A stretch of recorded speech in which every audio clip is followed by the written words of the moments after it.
Oh, what's going? I didn't know. I didn't know I was the one actually leading. I didn't know I was starting it. Okay. All right, ready. 3, 2, 1. What's going on, everybody? We are here with the one and only Michael Zuber. And today's a little interesting opening, right? You're hearing me open versus Zuber open, but I'm excited because I have a question that I know every single one of you have. We all know Michael's been talking about this. Interest rates are not going down. They're only going up. And Zuber, I got $1 million question for you.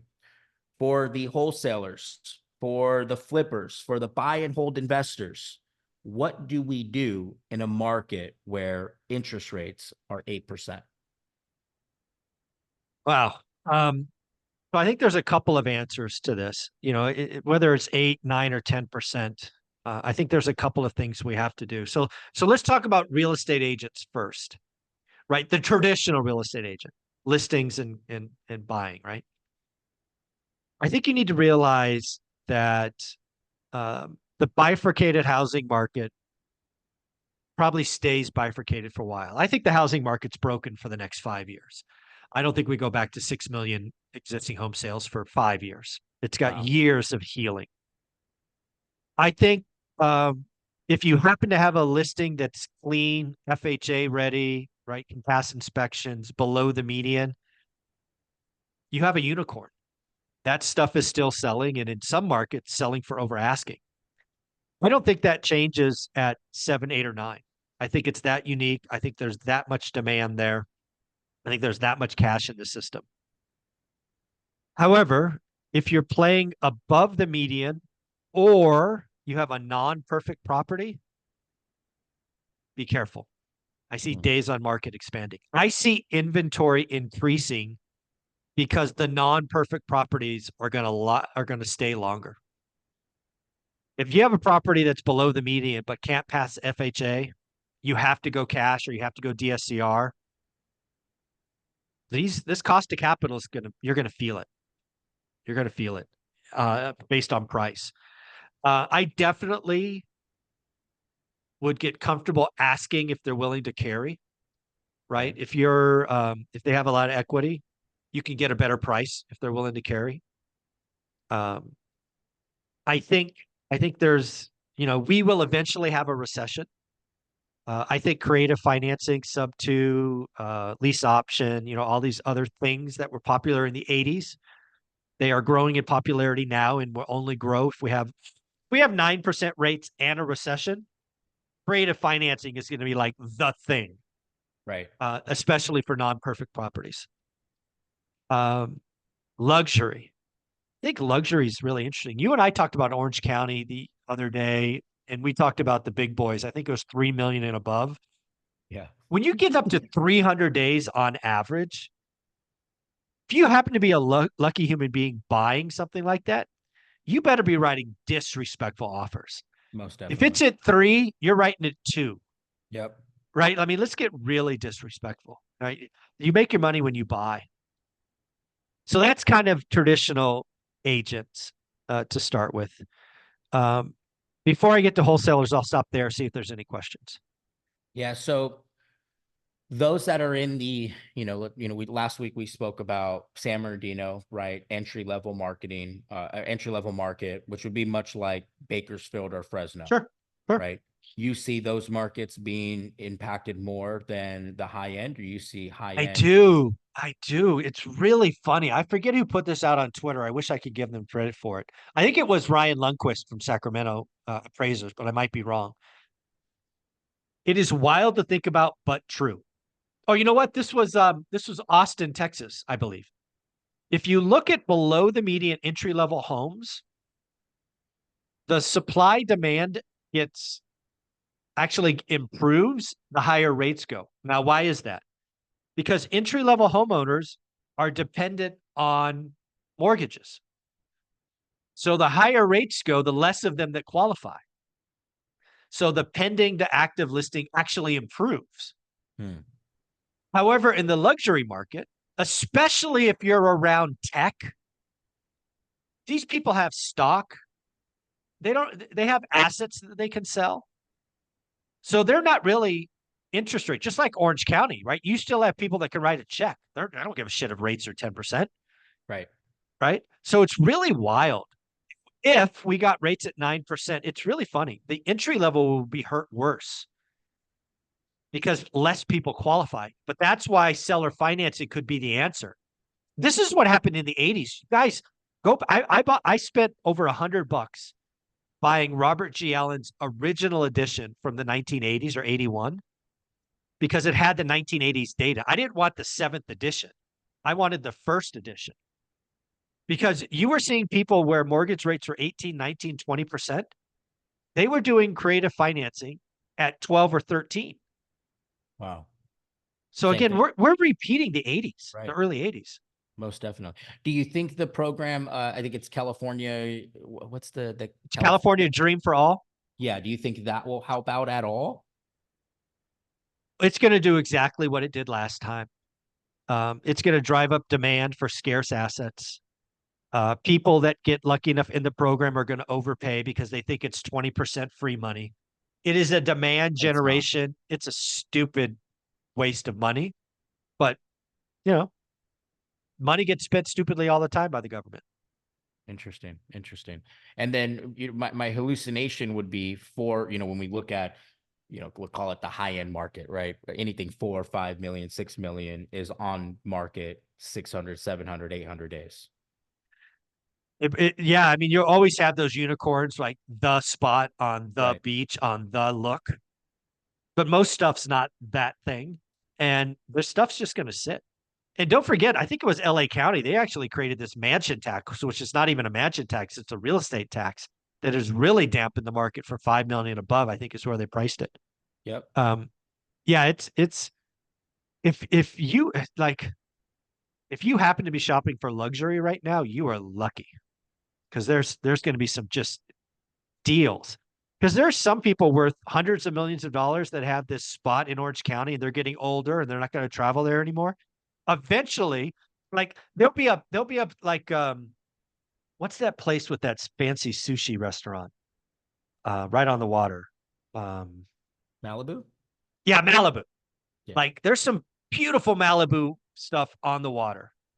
And I guarantee you there's a couple of Malibu estates that haven't been lived in by anybody but the caretakers for decades because Yep. the owners are getting older and they're going to decide to sell. And maybe today the property's worth 12 million bucks, but it's outdated and somebody's going to pick that up for 6 million because the person that thinks it's worth 12 bought it for 2 and they know they're not going to go there anymore, so they're just going to sell it at 6. There Yeah. will be deals like that for prime properties. So good for you if you happen to be shopping for luxury. I love it. I love it. All right. What about flippers and wholesalers? So flippers are easier. Wholesalers is going to be a fun conversation. Flippers, I want to remind you. I want to remind you of Q1 of 2023. The last time rates shot up, you guys got into deals in Q4 that you lost hundreds of thousands of dollars on. Yep. The market turned on you. We are potentially running into that right now. Right now, you're okay because rates are 7.5, but we don't know. If rates stay in the sevens, you're probably okay because we've been here before. However, who is to say that rates don't shoot to 9? If they do, that's new. So dude, if you're a freaking 100%. wholesaler today flipping or flipping $1 million properties in a 400K market, as far as I'm concerned, you're stupid. Yeah, you're done. You're financially irresponsible. Yeah. So if you're not saying below the median, I don't know what you're doing. The market is screaming. The market is screaming, we need unicorns. Perfect properties, entry level, below the median.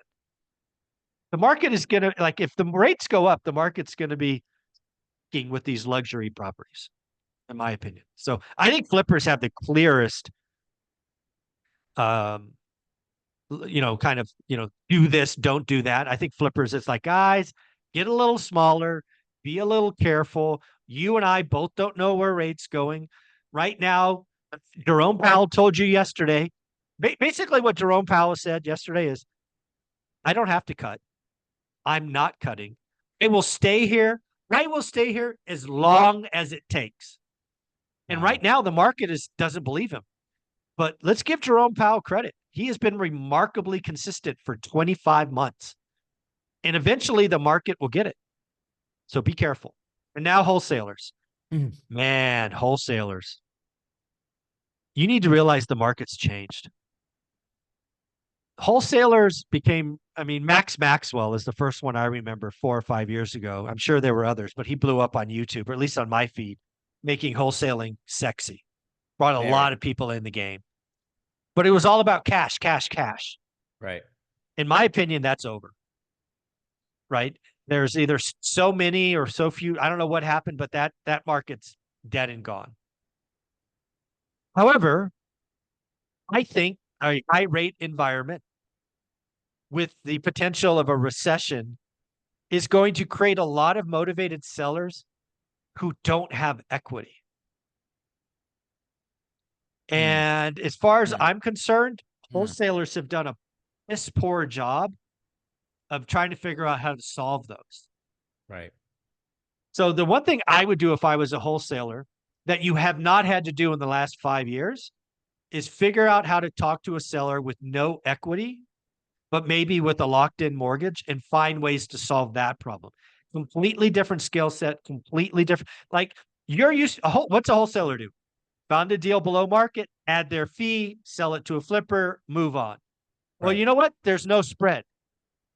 Now what? Now what do you do? Well, you have a motivated seller.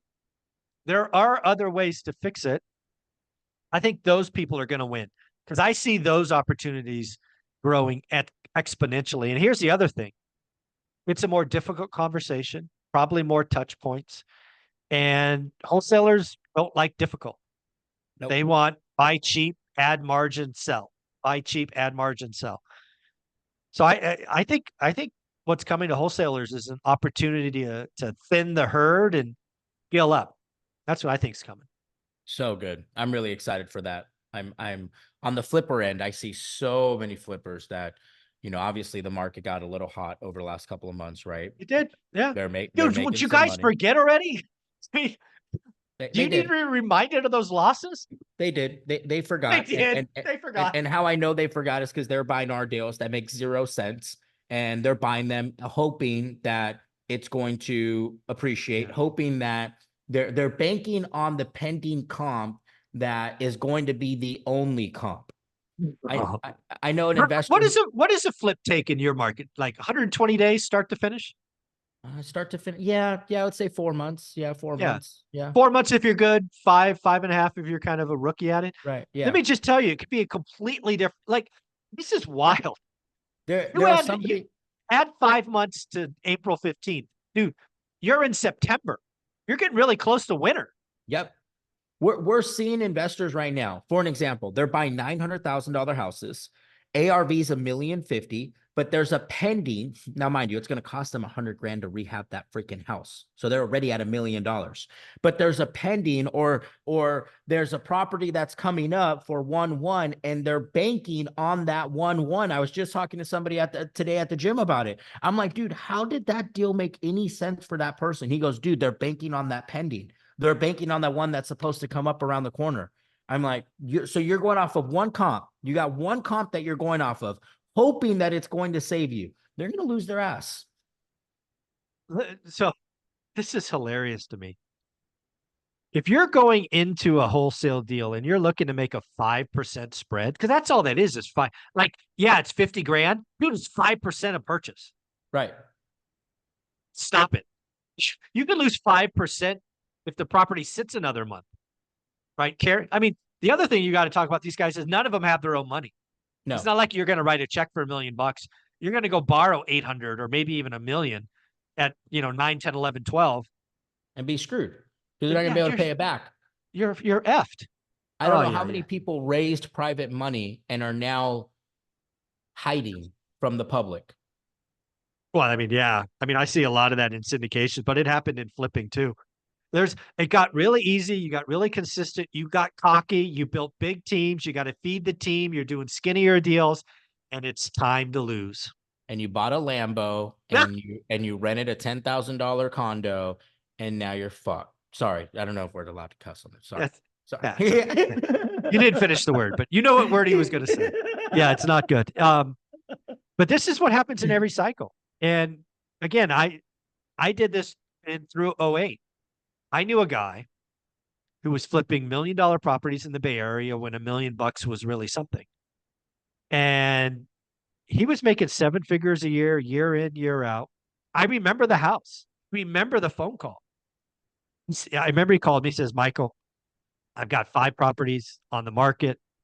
I really need to stop bleeding. But I got this offer on this house, and if I accept it, I'm going to lose 50 grand. What should I do?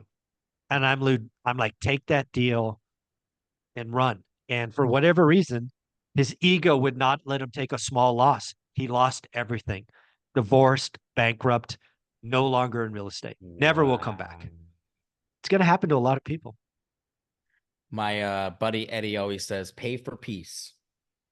Pay for peace. Take the 50, pay the 50. The peace that comes with it is much better than that trying to. I've been there, guys. I've been there where my ego won't allow me to. I kicked, I screamed, and Eddie goes, sell it. Sell it. He's yesterday. a genius. Yeah, we got to get Eddie back on the channel. Eddie's amazing. Yeah, we'll get him back on. Yeah, I love Eddie. He's a great guy. He has a birthday coming up, right? Yeah, next week. Happy early birthday, Eddie. You're going to be in my town, so happy early birthday. Yeah. So what do you think about this? Again, I think higher rates. The last thing I will say in general about higher rates, again, I picked 9%. It's going to slow everything down. Whether you're a home buyer or an investor, a slower market is a good thing. You get more time to look, more time to evaluate, more time to skill up, more time for creative financing. Slower housing markets, if you're paid on the transaction, it's going to suck. Right. But investors, home buyers, I don't know why people get this. People always think they make their money when they sell. So rookie. You make your money when you buy. 100%. I personally, Adrian, hate competition when I'm a buyer. I love it when I'm a seller. I hate it when I'm a buyer. And slower housing markets are good for me. And the last thing that pisses everybody off is I don't care what the cost of capital is. If the cost of capital is 15% for everyone, I'm excited. Right. Because I only do deals that make sense with a cost of capital at 15. For the buy and hold investor, do you recommend them just get creative, make those disrespectful offers for the buy and hold investors? That what I would tell a buy and hold investor is very much what I've said for the last 5 years. Write deals with 30-year fixed rate money that cash flow today. And for most of you, that means below list price. And for many of you, it's a disrespectful. So I was talking with the 3 amigos this morning. They brought up somebody, I forget his name. They were all excited about a duplex. Let's just use some numbers. The duplex was at 300. And if you bought it at 300, the cash on cash would be 5%. Well, you know what? 5% is not a great deal. Stick the money in treasuries or money market, make 5%. Right. In this market, a great deal is 8%. I'm just making these up as an example. But this particular individual was so desperate to get a deal that they started beating up the spreadsheet. Don't do that. Oh, I can get a little bit more rent. Oh, my expenses will be a little bit lower. Let me just make the spreadsheet bleed and I can make it say 8%. Don't do that. What you should be doing is going in and say, okay, I can't buy it at 300. What number could I offer to get 8? And let's just make it up, 271. Okay, great. You know the number's 271. I would write my first offer at 265 because I'm willing to come up one time. But okay, the property just listed. Well, you know what? Don't write that offer day one. It's just got listed. If your market, the average days on market is 21, I'm going to write my 265 on day 22. So good. Just be comfortable with the process. So good. That's it. That's what I would do. I love it. I hope you guys took notes. That was great. And this is for any market. This isn't just California. This is any Any market. market, Doesn't matter anywhere. where you're at. Just change the numbers, guys. Yes, we were talking about some high-end deals. Just change the number to whatever the high-end deal is in your neighborhood, right? In Exactly. your state. So Zuber, we appreciate the knowledge. Thank you for all that you do. You give out the most informational, the most valuable content for free. And you guys, if you haven't done so already, do Zuber a favor, hit the subscribe button, share this channel with a friend, with a family member, with a coworker, somebody that can benefit from this. We love you and appreciate all that you do. Thank you, Michael. Awesome, man. Appreciate you.